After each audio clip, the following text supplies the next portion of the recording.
ప్రతి అన్నకు, ప్రతి తమ్ముడికి, ప్రతి అయ్యకు, ప్రతి అక్కకు, ప్రతి చెల్లికి, ప్రతి అమ్మకు మీ రాజశేఖర రెడ్డి బిడ్డ మీ వైఎస్ షర్మిలారెడ్డి శిరస్సు వంచి చేతులు జోడించి మనస్ఫూర్తిగా నమస్కరించుకుంటోంది.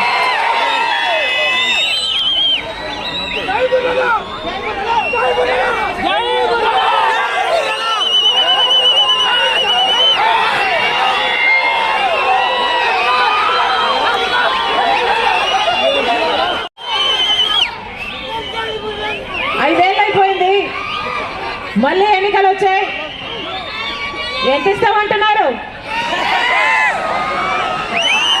5,000. 5,000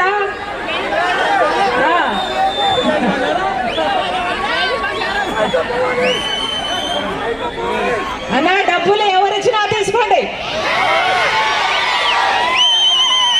డబ్బులు ఎవరిచ్చినా తీసుకోండి, కానీ ఓటు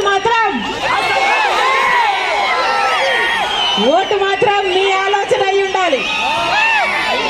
మీ మనస్సాక్షి ఎవరికి చెప్తే వాళ్ళకు ఓటు వేయండి, మంచి వాళ్ళకు ఓటు వేయండి. మంచి జగన్మోహన్ రెడ్డి గారికి ఓటేసినా మళ్ళీ అదే బీజేపీ పార్టీకి ఓటేసినట్టే. రాష్ట్రంలో, దేశంలో బీజేపీ అంటే భారతీయ జనతా పార్టీ ఏమో కానీ మన రాష్ట్రంలో మాత్రం బీజేపీ ఎక్కడో లేదన్నా. రాష్ట్రంలో మాత్రం బి అంటే బాబు, జే అంటే జగన్, పి అంటే పవన్. వీళ్ళే, వేరే బీజేపీ అవసరం లేదు, వీళ్ళే బీజేపీ పార్టీ. మళ్ళీ చెప్తున్నా, ఈసారి ఈ 3 పార్టీలలో ఏ పార్టీకి ఓటేసినా మీ ఓటుని డ్రైనేజ్ లో వేసినట్టే. మళ్ళీ చెప్తున్నా, ఒక్క కాంగ్రెస్ పార్టీ మాత్రమే, హస్తం గుర్తు మాత్రమే ప్రజల పక్షాన నిలబడే పార్టీ. హస్తం గుర్తు మీద ఓటేయండి, కాంగ్రెస్ పార్టీని గెలిపించండి. 10 సంవత్సరాల ప్రత్యేక హోదా కాంగ్రెస్ పార్టీ తీసుకొస్తుంది. కాంగ్రెస్ పార్టీని గెలిపించండి. రైతులకు 2 లక్షల వరకు రుణమాఫీ చేస్తుంది కాంగ్రెస్ పార్టీ. కాంగ్రెస్ పార్టీని గెలిపించండి.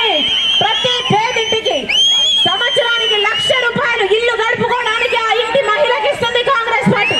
అంటే 5 సంవత్సరాలకి 5 లక్షల రూపాయలు. యువత పక్షాన, బిడ్డల పక్షాన, నిరుపేదల పక్షాన నిలబడే పార్టీ కాంగ్రెస్ పార్టీ. వికలాంగులకు పెన్షన్, వితంతులకు వృద్ధులకు పెన్షన్ 4